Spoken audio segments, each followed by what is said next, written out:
Everyone is a star child, made of stardust and the infinite potential of the universe. This extraordinary fearless something in each of us clamors for freedom from the bonds of fear, conformity, and an ordinary life. Welcome to Dr. Durr's Living in the Sweet Spot, where practical tools and solutions from the intersection of mind-body medicine, science, and spiritual well-being awaken and empower you to live out your infinite potential, to live life in the sweet spot. There is a spiraling crisis of African American teachers and male students. Many African American boys are suspended at higher rates. They're also put, actually even kicked out of preschools at very high rates. Sometimes they're actually even about 50% of the children that are actually kicked out of preschools, which is shocking to say the least, abhorrent at its very worst. And many African American students don't even see a African American male teacher until high school or even sometimes college, unless that African American male teacher is, say, in PE or in industrial arts or manufacturing or something like that. So joining me today to have this conversation is Dr. Lamarr Darnell Shields. Welcome. Hey, thank you for having me in the building. Well, actually, I'm not in the building, but I'm virtually in the building. I am here with you. Thanks for having me. Happy Black History Month. Yes, all month, all 28 days, well, really 365 days of the year. But shout out to Dr. Carter G. Woodson for creating Black History Week, going to Black History Month. So we're excited about that. Yeah, absolutely. And of course, the fact that we have to have a month to promote and to celebrate our many accomplishments as African American people here in this country is well, I'm just going to say it's obviously another conversation we need to have, but bottom line, African American history is American history. Before we get into our conversation, I just want to take a moment, since we're celebrating Black History Month or African History Month, the African American History Month, and we're talking about educators. I want to just take a moment to honor some of those Black educators who poured into me, because in the beginning, you talked about some of the challenges that Black and brown children have. So some of the educators who poured into me, my first homeboy out of Chicago, Dr. Jawanza Kunjufu, W.E.B. Du Bois, I'm just naming some people who poured into me indirectly or directly, who are educators that I want to honor and take a moment, because it's so important that we honor our educators, folks who don't get a whole lot of thank yous. They celebrated us during the pandemic, right? Every mom and dad was like, oh, shout out to all the great teachers. I didn't realize how hard you were working. Then all of a sudden, when the teachers exposed the school system, then the mamas and daddies realized that them little trifling kids, they could not teach at home anymore. So now they want to blame it on the teacher. So I'm always going to honor those individuals who laid the foundation for me before I even stepped into a class. You call the babies trifling kids. Be real clear. There's some kids who don't need to be in some buildings. Let me just say that right there. But I love them all. But the reality is that their mamas and daddies are sending the best representation of who they are. And the children are just a reflection of what's going on in society. I say that facetiously, but people know I love children. I love them. Sometimes you gotta love the hell out of them. You know that, right? Yeah, but somebody missed that bar. You gotta love the hell out. No, I heard you. Although here's the thing, how did those babies get that way? The house. That's it. What's going on at the house, right? Indeed. So what's going on in their families, and what's going on with their parents, or what's not going on in their families, or not going on in their parents with their parents. So they are an expression of the environment in which they marinate. Yeah. right? Oh, and I agree 100%. Whenever So, I'm so hold coming on. into, So hold on, my brother. Hold on. Mhm. I want to do a couple things. Number one, I want to also acknowledge what you were saying about the importance of, honoring the ancestors, because as Maya Angelou says, that when we come into a room, we are never by ourselves. We are never alone, right? We stand upon the shoulders of the ancestors, as you've already said, who paved the way and done the very hard work and made the huge sacrifices for us to be here in the room and for us to be in these higher places of education where you and I have been, both in terms of undergraduate, but then also going on to get our doctorate degrees. So I wanted to acknowledge that, because you and I, how we go, we just be rolling, and so I also want to be able to tell the folks who the wonderful Dr. Lamarr Darnell Shields is, right?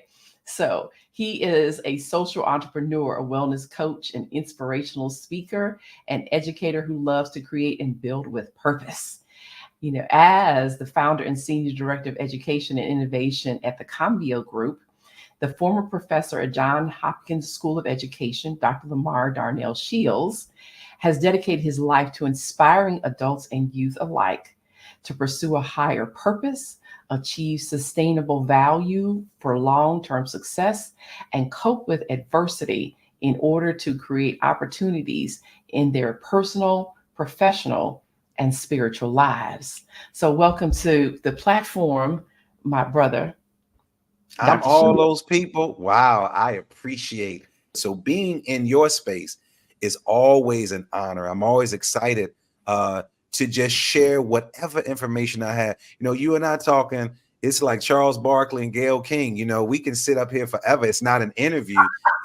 We're turning the mics on. We are bringing you into this space, and you're going to hear a conversation. And that's the beauty of what you've been doing. So congratulations on the success of your show, and for all the listeners that are listening too. And we want you to go out and share not just what I'm talking about today, but all the other amazing guests that you've actually had on the show. Well, thank you so much for that, and thank you for honoring me and my service.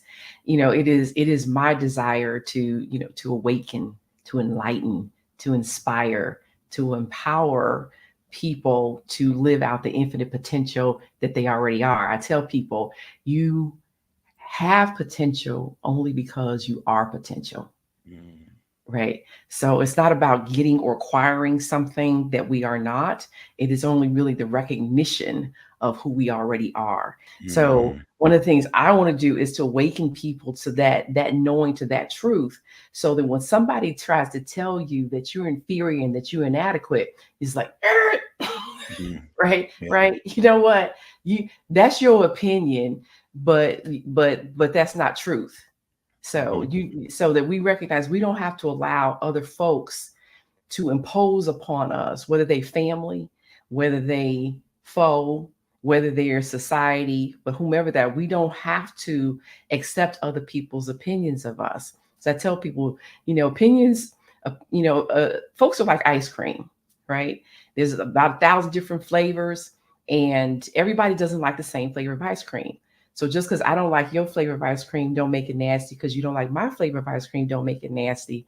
So just because I ain't your flavor, don't mean I ain't delicious.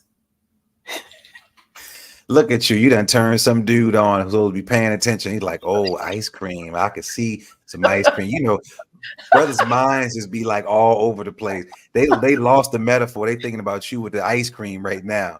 I mean, great. And again, we're not for everybody. I tell people that all the time. I'm not for everybody. We try to fit into this cog, this hole, this circle. And you're talking about a people who created almost everything on this planet. And we're still trying to fit into these boxes, but we're trying to fit into a box that's a Eurocentric box. I was listening to Erica Alexander, who, if you all don't know, from the Cosby Show, from Living Single to Get Out, to just a great Max. And she talked about how I hate when people label these things: black music, black movies, black film, black cinema. She said everything we do, we've created almost everything. But when we allow other people to judge us through their lens, my work is centered around equity, diversity, and inclusion and belonging. And I'm always talking about, how can I help you look through it, through this lens, through an equity lens? And she said, we keep falling down this trap where we're waiting for other people to create a standard for us, and we are the standard. We are Correct. the Because standard. guess what? Where do human beings originate but on the continent of Africa? So everybody is of African descent, actually. Yeah, And indeed. what do? You take something and you twist it, you turn it upside down on its head to try to say it isn't what it is, and to try to devalue that which has value. So then the reason you do that, of course, is in order to justify your inhumane, barbaric behavior towards those which you judge as inhumane. That's all it is. I keep trying to tell people, we need to understand what the game is, because when you understand what the game is, then you understand why they say and do what they do to us. You know, we got the Super Bowl coming up this weekend, and I say to people, what's the objective of the game? Is to score as many points as possible and to keep your opponent to scoring as few points as possible.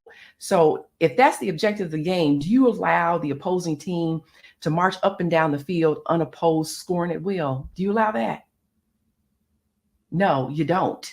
So if you understand that that's how some people see us, as an opponent, as the enemy, then they're going to say and do all kinds of things in order to keep us scoring points to a minimum. There's the things that they do, but there's also the things they say. Because what is that? That's trash talking. Because in trash talking, to me, I call trash talking is designed to do the 3Ds, right? It's designed to distract, disturb, and defeat. So if I get in your head with my trash talking and I convince you that you are inferior and inadequate, don't have what it takes, then guess what? You will take yourself out the game without me having to do anything to you. So that is the purpose. That is the purpose of the game. So then we should understand why they do to us what we do to us. Not that there's something wrong with us, not that there's something inadequate, not that there's something that needs to be fixed, except our knowing and our understanding. So with that, my brilliant, insightful brother, Dr. Lamarr Darnell Shields, I want to go ahead and jump into this conversation about what our young Black boys, or African American boys, and also the teachers are experience, because that's the other thing too.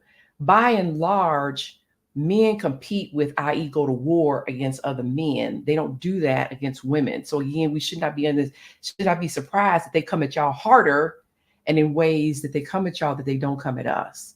So let's go ahead and get into this, because of course you already referenced the magnificent Dr. Jawanza Kunjufu, who pioneered this research as it relates to young boys, and actually the devastating results that has had upon African American men, our households, and our families, and frankly, our financial stability and wealth. Well, all of that is in line with what I do and what I believe. I am the proud parent of 2 amazing daughters and 1 son. And thinking about my children made me come to a stark realization years ago, prior to studying all the individuals that I mentioned, that my children are growing up in a world that has challenged that no other group has been concerned with. Our young Black boys are living in a time where homicide is the leading cause of death among young Black men. And in most cases, Black victims were killed by a young Black man. that our young Black boys are growing up in a society where Black people or people of African descent have been unfairly treated by a criminal justice system that places greater value on white life than Black life. Our young Black boys and girls fear the police. Our young Black children coming out of the womb have a greater chance of not making it than their white counterpart. So when I say that we are in a crisis, it is real. It is not only affecting the young people that I serve, but it's also affecting the young man that I'm raising in my own household who sees society in that way. And so I have dedicated my life. I love children, all children. Let me just say that. But I have dedicated my life to work with Black and brown boys because of what I just said. Is that the likelihood of a Black and brown boy having a Black male teacher is very, very, very few. I have been, for the last 2 weeks, I've been giving a talk called Engage Me or Enrage Me. Successful strategies to engage Black and brown boys before psychological, spiritual, and physical suicide. Because our young boys don't want to be here because they don't feel that they don't believe that they deserve to be here. And so when they have white female teachers, who I'm excited that anybody wants to come with our children, but for the last 2 weeks, I've been in 3 schools having these same conversations, providing these strategies for teachers because they are concerned about our children. But the reality is many of those teachers can get to go home to their neighborhood, pull up in their driveway, get out of their car, and not think about the young man that they've left. Not saying that the teachers that I come across are like that. In the beginning, I used to have an issue with other than Black folks teaching our kids. But then I realized that we are not going into the profession at a greater rate. And so we need to work with, quote unquote, our allies or others to give them the strategies to support Black and brown children. And that's where I've been spending a lot of my time lately. Okay, so a couple things that you raised the point. So it's at least what 83% of teachers are female and white. Yes. And is it 1% of teachers that are African American males? No, it's probably more because there's so many new programs. Call Me Mr. Morehouse has a program for Black male educators, so the numbers are increasing. I don't have that accurate, and I don't like to quote numbers, but it's definitely more than 1%. Okay. All right. So part of the I'm just gonna say part of the problem though is when you are a female and you have a woman's perspective, and if you don't understand boys, and frankly, schools are designed based upon how you educate girls. Indeed. So you already we treat boys like defective girls. So yes, it's designed for that. But that's what I'm saying. And as a child adolescent psychiatrist, you know, that is part of the conversation that I'll even have with parents, because you need to understand that if the standard is A, but you're B, then the problem seems to be B, because B is not acting and saying and like A does, right? Mm-hmm. You know, it would be like it would be like you know, if you were a pheasant and then you get attacked by a tiger and you're like, but they're not acting like us, they trying to eat us. And I'm not trying to say, you know, boys are doing anything harmful there, but I'm saying, but there's a difference in who they are. There's a difference in how they're wired. There's a difference in how they're in terms of neurologically, how their brains are wired. You know, the differences in their hormones. So boys are going to act different than girls. But then you have a standard that's based upon girls being quiet, girls learn differently. Girls they mature faster. They can also have certain other skills that they do faster, like acquiring reading skills. And then so when the boys are not keeping up, the boys are loud, the boys are active, the boys are touching things, then of course the boys become the problem, because can have women who don't understand boys, who don't understand men. And then you throw on top of the cultural difference, the racial differences of my expecting you to be less than, my expecting you to be inferior, my expecting you to be a problem, my expecting you to be those kinds of things. And then on top of it, you throw on, if they're stressed, meaning the teachers are stressed, of course, then that increases their that increases the conflict, that increases their lack of patience, and putting the boys out of their class, the boys getting suspended, the boys getting and also the higher number of boys that are put in special ed, right? Or the larger number of boys that are not reading. Because you and I both know the other issue too, and I had a guest of mine on, Dr. Connie McReynolds, and she's a psychologist, but she's also a rehabilitation counselor. And so she was talking about, which I think is also something that we need to, something that we need to consider. She says one of the things that why people can have difficulty learning is how are their brains processing the information that they hear and see. And if the brain is not able to process that fast enough, then they're going to be distracted, and they're going to be getting into other things that may be more considered problematic with their behavior, right? And they're also not going to be able to read.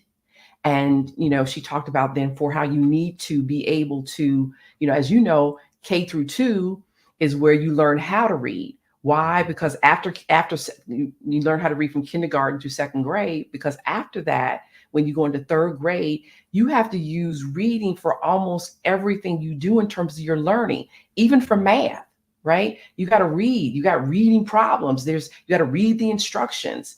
Plus there's of course the obvious subjects where it's heavily reading based. So I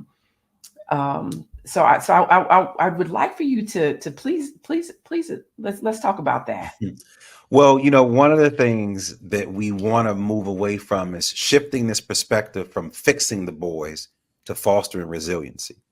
We want to shift that. Dr. Pedro Nogueira always talks about, in our world, we start with the deficit model.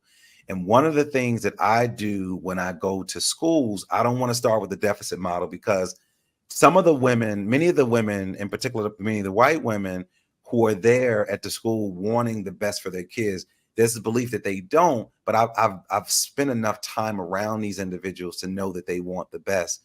And so what I typically do is I start from not a deficit and anti-deficit model, and I ask them questions. So what do you do well with your male students? Now I want your listeners to understand, when we talk about a boy crisis, my pastor told me a runny nose for a white boy is a pneumonia for a black and brown boy.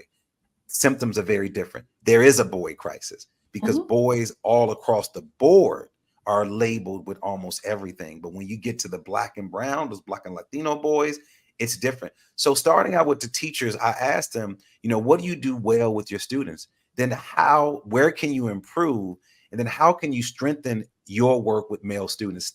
Not because when we start with the deficit model, then we are putting it back on those individuals, and they're inheriting some things that they had nothing to do with. Society, how boys are wired, everything that you also said. And then we teach the way that we were taught.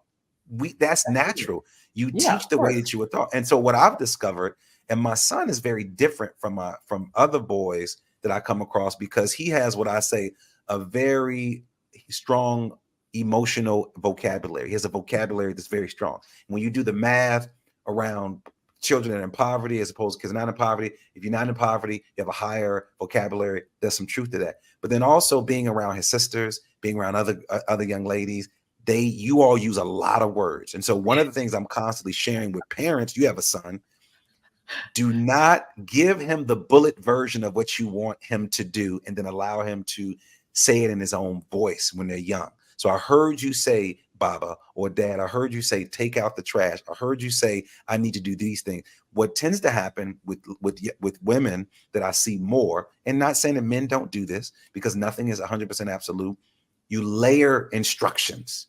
You layer instructions, even in the classroom, even with your own partner and your husband. You tell your husband, well, I want you to bring something home to eat. And then you call back 4 or 5 other times. And then the dude like, man, I don't even know what I'm supposed to be doing. So I ain't even going to come home tonight. I'm just going to stay out. I'm going to just deal with that. And so we are wired differently. Someone, Michael Gurian, in his book, he said, when boys and girls are sitting in the classroom, listening to the same teacher, the same lesson, they're getting the same lesson, listening to the same teacher, they're getting 2 different lessons. And we know that we're hearing things differently. And so one of the ways that we start is asking those strength-based practices. I challenge anybody, a teacher, a mom, abuelita, a tia, I challenge you to put on a boy's perspective. Yes. And I want you to take a hard look at your classroom. I want you to take a hard look at the curriculum, a hard look at the decor, a hard look at the staff, a hard and deep look at the policies and procedures. And then here's the second part. Now ask yourself, what is turning boys off and what is tuning them out? Yes. So I want you to look at that, even how you move throughout. We put so much pressure on boys who have been raised by mom. They call him little man. That's my big man. He's the man of that. This dude's 6 years old. What is he the man of? The Legos? Right. What is he the man of? His video game? That's a lot of pressure to put on. He's the man. I'm the man of that dude. No, he's the man on the playground. He's the man of his socks. He's the man. That's it. That's it. And this whole thing about girls being more emotional than boys, we know that's not true. We know that's not true, because what happens is that hold on, before you get into that, we need to go ahead and take a break, and then we'll come back and we'll pick up on that. Heaven Abounds in You takes you on an inward journey of discovery that dramatically transforms your outward experience of life. Discover the power of belief. Utilize it in connection with science to create a vision of meaning and purpose that pulls you forward. Let go of the meager me to discover the magnificent me. Let go of your painful past and live life free from fear, worry, and stagnation. Experience an abundant universe as you powerfully create happiness, relationships, health, and limitless opportunities. When you heal your mind, all things are possible. Hey there, I'm Dr. Ballin A. Durr, the host of Dr. Durr's Living in the Sweet Spot. And before we went to break, I was talking with my guest, Dr. Lamarr Darnell Shields, about the spiraling crisis of African American boys and teachers. So before we went to break, you were saying about basically for anybody as a teacher, but particularly the women, to put yourself in a boy's shoes and say what is it they need, what will benefit them, as opposed to coming from a deficit perspective of there's something wrong with them. And I just wanted to, the thing I wanted to say, I think one of the biggest challenges that we all have is, number one, if I assume that you're not a human being, that's part of the difficulty. If I assume that because you're not like me, that you're a problem. And the other thing I've come to realize, that if I were you, I am not then being you. Because what I'm saying is if I have my experiences, my education, my training, my tools, and I put myself in your skin, then that's not me being you. That's me in your body. So of course, then I can't understand what you're thinking, how you're feeling, and what's gonna benefit you. So um, so go ahead and I just go ahead and pick up where you were saying about let me if I'm pick up where you were talking about in terms of if I were you. So one of the things I think is very important is helping our boys develop what I call an emotional vocabulary. And what we do with younger kids is we sometimes we give them what we call sentence stems because they get caught in their words. And you all know if we brought two girls, two sisters in the house, and mom and dad came in, what happened with the fight? They describing it to the T. They're like, well, she did this, she had, and she's describing, the ambiance in the room and what she was wearing. My son coming like, man, so-and-so hit her and that was it. Very limited, right? But he got to the point. Got to the point. And so helping them develop that emotional vocabulary. And where does that come from? It comes from two things. When it comes to reading, we know this whole thing, readers are leaders, leaders are readers. Young men, when they see their fathers reading, when they see their dads reading, they get excited. See, their moms, it's traditional for moms reading, but mom is really reading like magazines and things of that nature. But when they see men reading, when their books are omnipresent, they get excited. Another thing is getting Black male teachers in the classroom. It is a significant issue that requires a multifaceted approach. It's not as easy as people think it is. Recruiting and retaining Black male educators is critical for creating a more diverse teaching and for it. We know that the dropout rates from a high school for Black boy students after an encounter with a single Black male educator decreases by 39%. And their college aspirations increases by 19%. So in other words, students of color. Why is that? So in other words, students of color are particularly Black boys respond positively to people who look like them, who are leading the classrooms. Let me use my empirical data. I remember going back to my classroom reunion, not as a teacher at the school I was teaching at. And I was there with this particular class and this kid who's a grown man. Of course, he's always going to be a kid. And he says, I remember it like it was yesterday. He said, you drove in a black Jetta. It was a stick shift because it was on a hill. I saw you rocking back and forth. You had the Gremlin tag on your plate, Gremlin alumni. You got out the car, and I turned to my boys and said, we got a Black teacher. That's the words of the mouth of a kid that I taught in the late 90s. Mm-hmm. And so the reality is you can't be what you don't see. And so when you see those things, but you also can't be what you don't identify with. What you don't identify with. Yeah. And so you're right. So when Cedric saw me, he was like, yo, there's somebody that looks like me. I mean, we don't realize to be male, poor, and either African-American, Latino, Native American is to confront on a daily basis deeply held racism that exists in every social institution. Mm-hmm. And so when we have an ally, someone that looks like us, when they're sitting in my classroom, like, man, Mr. Shields, you different from Mrs. So-and-so, you different from so-and-so. I think about let me just tell you this. Sister Soldier, who's a friend of mine, we went on a tour together. And we were talking about, this is during the beef between Tupac and Biggie. It had just happened. Mm-hmm. And she, who knows both of them, all three are from New York. And she said that people said, well, why didn't you have a conversation with these two giants? Mm. And she said, I actually did. Mm-hmm. And they looked at me like another woman coming between i.e. Tupac being raised by Afeni Shakur, his mom, and Biggie mm-hmm. Smalls being read by Miss Wallace, his mom. And mm-hmm. so they hear enough from you all. And so it's so important for our voices. But let me just also say a caveat to that.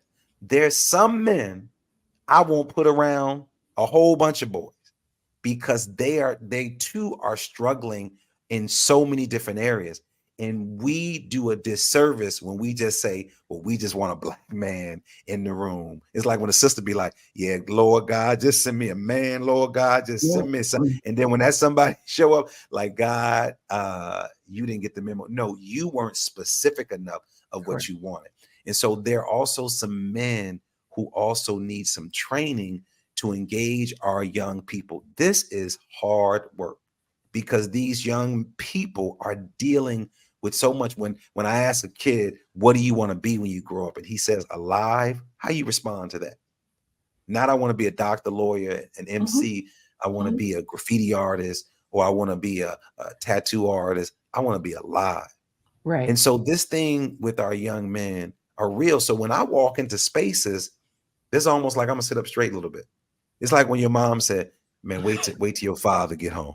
Man, let me just tell you, you run around the house hiding all the belts, extension cords, everything. You get into bed like pretend like you sleep, or wait till your grandma, or wait till daddy come home, or wait till you. It's something about men in the hallways in a school where young boys stand up straight, where it's okay to be who they are. But what I do know for sure, and I'm going to give you some strategies, but one of them is developing relationships. We are relational people. We are relational people. And when they say, quote unquote, you feel me, there has to be a connection. And listening to my son talk about some of his favorite male teachers, it's beautiful. It's beautiful. Some are Black, some are white, but it's to hear him, it's the same way. It's my hope that my students, who I see now as adults, who share the same sentiment when they're introducing me to their children. And so it is because of Jawanza, Naeem Akbar, Dr. Ben Carson, before he ran for office. You missed that part. It's people like Jay-Z and Paris One and Public Enemy, who really helped me to see and understand that the traditional settings are not meeting the needs of boys. Therefore, the goal is to shift some things around and help parents as well as educators to deal with this crisis because it has gotten out of hand. So let me say this. Number one, you brought up the fact you were talking about institutions. You're talking about the institutional racism and discrimination. Institutions are made up of people. So it's institutionalized because it's in the policies and it's in the framework, it's in the structure. It's because of the people. Number two, I wanted to just share with you. There's a family that I've known since my teens. And a few years ago, well, I got this understanding about you can't become what you don't identify with. It's not only not see, but identify with, because you can see it, but if you don't identify with it, you still won't believe that you can become it. And so one of the cousins, who's like a few years older than me, died. Two of the younger cousins, one of them stood up at the memorial service, and what he said is my mom had educational success. She'd gone on after she became an adult to get her bachelor's degree. My aunt had academic success. She was a teacher, had a master's degree. He said, but it wasn't until I saw my cousin go to college and get a degree that I believed I could. And that's when I understood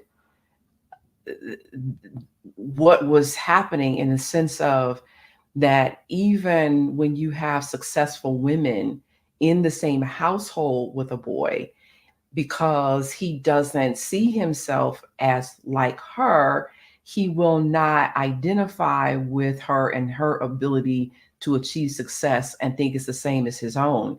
And it's really very similar to the reality and the truth that it's easier to potty train boys when there's a man in the household than when it's not. And and again, because not only do you have identity, but you have him like there showing him how to do and there and seeing him do and what to do. So and the other thing too, I just wanted to state this clearly. I in no way think that all white teachers cannot teach Black children. There are many who are wonderful teachers. My son, thank God, has had many wonderful white women as teachers, and I am grateful for them. Some of them, I'd hug them and say, "Thank you, Jesus." For you. So, anyone, and that's the thing too, that it's the color of the skin or gender does not mean that you're automatically a positive influence on anyone. There's some people you want them miles and miles away from you and miles away of your children, even if they're the same color and the same gender as you.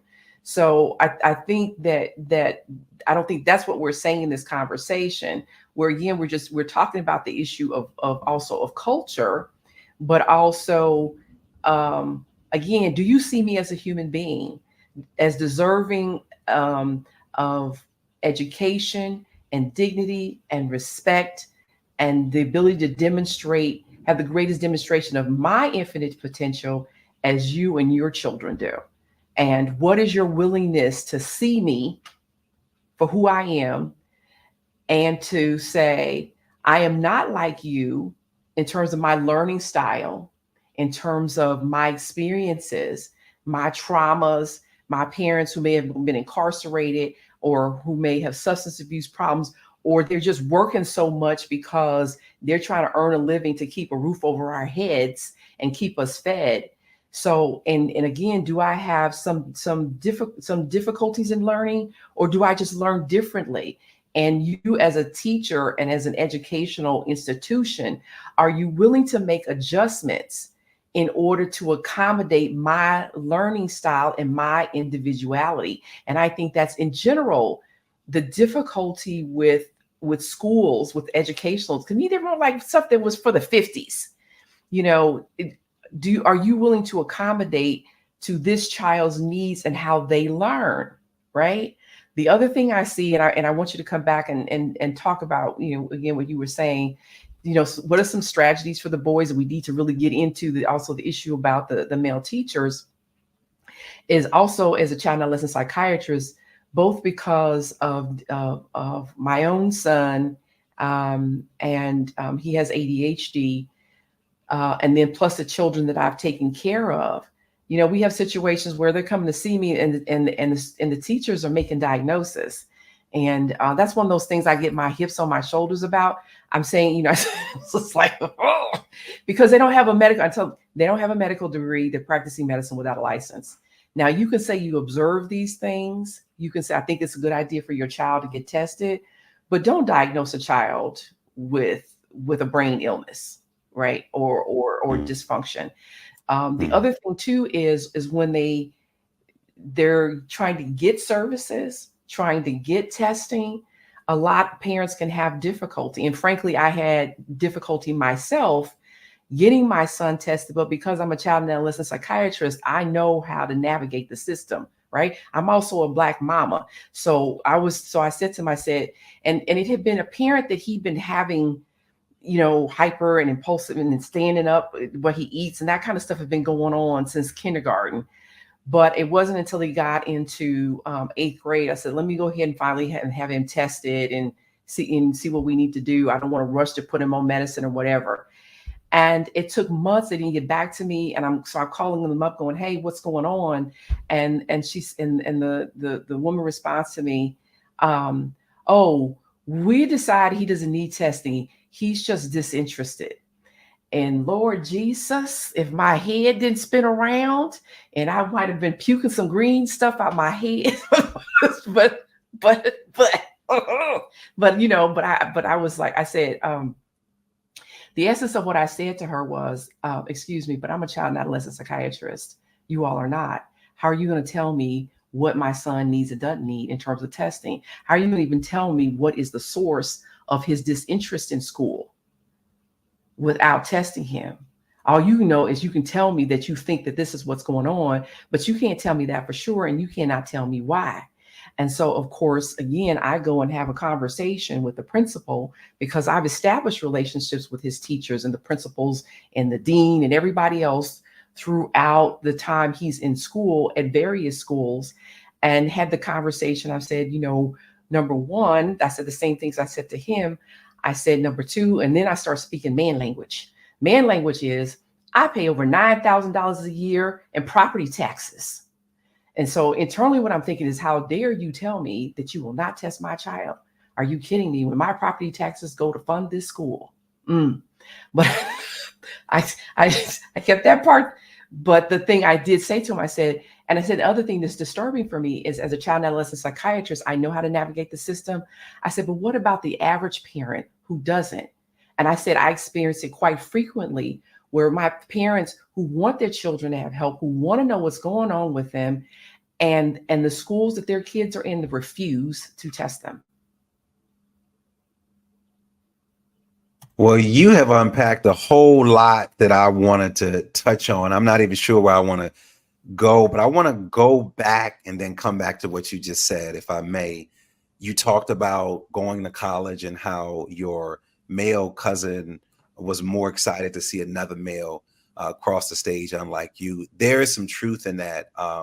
Dr. Sean Harper, who is at UCLA now, a friend and scholar, brother, when he was at UPenn, I want to say in 2012, Ballin, he did a report called The Black Male Student Success in Higher Education.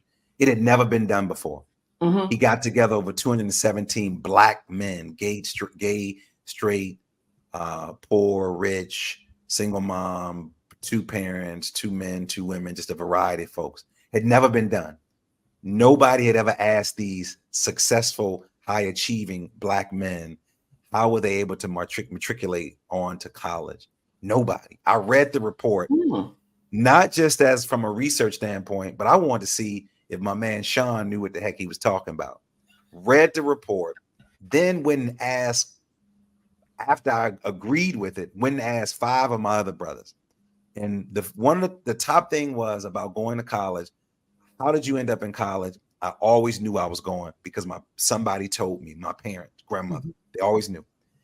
That was me. The second one was, we had a friend, a Black male friend, who had gone away to school. My friend Stephen Pammon, you can Google Steve, went to Morehouse. Steve came home, was like, yo, Nell, I go to Morehouse. It's an all Black school. Dr. King went there, Spike Lee. And then when he told me about Spelman, I was like, now, how do you get in Spelman? So he had already got my attention. So what Sean had discovered you try to figure out how to get into all women's college. Yeah, all women's college, yeah. And so we experienced the same thing. So 219 men, somebody said from the beginning, oh, you going to college? Didn't talk about pay, how much like we do now. We start with the deficit model. How much is it going to cost instead of how much the investment is? And then Steve, right across the street, told me what I needed to do. And so then fast forward, another kid in my neighborhood, when I go away, he followed the same model. I knew you all went away to school.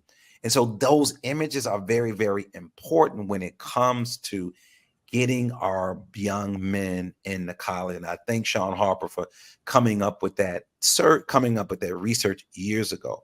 Now, what are some things we definitely know we're misdiagnosing Black boys? Just like you, it took me a long time to get my son in to get treatment, for him to get tested. If I had $2,800, I was straight through the door. Mm-hmm. But I had this long waiting list, and we're going to be going next week. But what that means is that I try not to put on my research hat like you. I want to stay in the Baba mode. I want to stand, but then you got to pull up, you got to pull those degrees, all them student loans we done spend on. Now we got to let you know what we know. And we don't like to do that. Well, at least I don't. As a Black educator, I want to focus on just being a parent. Mm-hmm. And so I too had to go down that same road because we are misdiagnosing our children. I know it. I've been watching it forever. And so here are 10 things I want to talk to my teachers that are out there that are working with young boys. 10 things. We're in the last minute. Teaching boys by rewarding effort. That's a great thing. Mm-hmm. Teaching them by rewarding effort. Using technology is always a good way. Focus on relationships. I talked about focus on relationships to teach boys. Teach boys by using real life learning experiences. Don't make up some stuff. List real life experiences. Let them move. Let them move around because their minds are constantly racing. Give them hands-on activities. Create healthy competition. I said healthy. Tell them why. You have to remind them on a day-to-day basis why we're doing this. The answers lies within the questions. Inject humor. Man, let me tell you, I know I was funny in class, and some of my jokes probably did not land Mr. Shields, there you go with them corny jokes again. In short, number 10 is we must activate their emotional energy. Activate their emotional energy. Pour into them. Don't ask them questions like, what did you do in school today? Ask them questions like, what is something that you didn't know until you left the building? Don't ask them questions about how was the day. Go deeper. And when you ask them about a movie, which character did you most identify with? Who, if you got an opportunity to talk to a character, what would you say? My kids will tell you when we were at church, they had to write 3 points in the church. We leave the movie theater, we do the same thing. I love the roses and thorns method. When you sit down with your son at home, especially when they're younger, what's your rose? My rose is I got an A in class. What's your rose? I got an extra credit, or I got an extra ice cream in the class. What's your thorn? Yeah, I tripped Keisha and I got sent to the office, or I had to stay after for recess. Roses and thorns. Don't just say, how was your day? Help them build their emotional vocabulary to use their words. We used to say it when they were kids. Babies, use your words. And there's a lot of words we can help them. And then this stuff that I'm selling to about these young boys, if you got a man, you can use this stuff on your man too. You can use the same thing on your partner. And you relieve me, you're gonna be like, I could try these with my 3rd grade boy and my 3rd man in my household. I don't know whatever it is, but I'm telling you the stuff that you want to use to engage them. And they deserve to be loved. Black boys deserve to be loved. What we know that the kid who needs the most love typically asks for it in the most unloving manner. So that's what I got for you. I love those suggestions, particularly the ones that go deeper, because a lot of times when my son, say, what'd you do in school today? Not much. So you're gonna get. So I'm like, okay, I know lead that the witness. You gotta lead the witness. Right. I'm like, okay, I know what you didn't do, but tell me some things you did do. It's still he just be struggling to, to really want to talk about whatever happened. So a lot is happening. I just read an article recently when you talk about the issue of racism on Black kids. There was an article I read called the racism Black kids endure is spiraling into health crisis. This thing is real. A lot of kids during the George Floyd situation, kids have come out, their complaints were ignored of students using racial slurs, Black children getting into trouble for reporting instances of discrimination. It is starting to affect our health and how we live. So we got to be mindful. And that's why I use mindfulness in my new book that I wrote around being more mindful and teaching our kids breath work and teaching our kids yoga and meditation. Because again, this thing, that big R, it is real. It is real. And we got to have some other tools to teach our children. We cannot just allow them to use their hands. We got to allow them to use their thinking first. And to use your words. Instead of thinking in terms of little boys, use your words. So to address your point, one, the reason stress is so harmful to us, chronic stress is so harmful to us, because the things we think and feel have a chemical or hormone associated with it. And those stress chemicals and hormones, when they just they just run because of the constant stress we experience from racism and discrimination, they start to affect our body. They turn genes on, they turn genes off. So they start to, over time, create illness instead of health. And that's why you see us with these high levels of illness, like diabetes and high blood pressure, because of those chemicals that are then unregulating those systems in our body, which then again over time give us illness. So,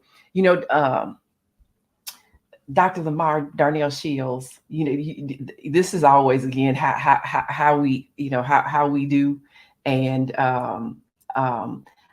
we need to push the pause button. But I am going to ask you if you'd be willing to come back, and so we can get into this next part really about about the teachers. And I was really wanting to talk about your book also in terms of your use of it in the classroom, because I'm a person who meditates.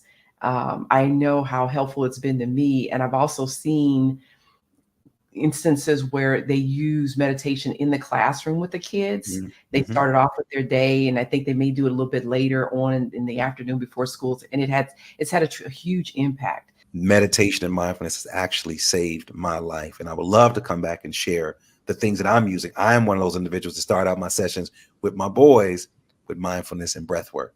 And I got the videos to prove it.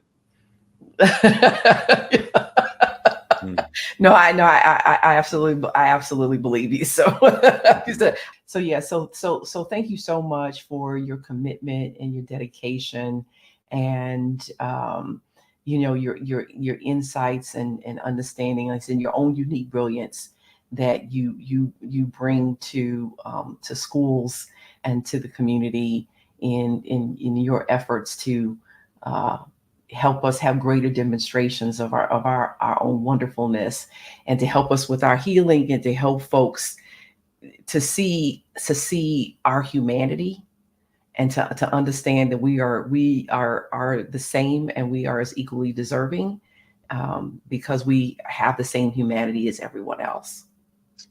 Yes, we do. And I agree with everything. So again, thank you for allowing me to be in your space, and thank you for allowing me to engage with your listeners. I hope that something I said will move you to action, that will bring you to peace, and that will remind you of your greatness. Absolutely. Absolutely. So thank you so much. I'm Dr. Lamarr Durr, awakening and empowering you to live out your infinite potential, to live life in a sweet spot. See you next week.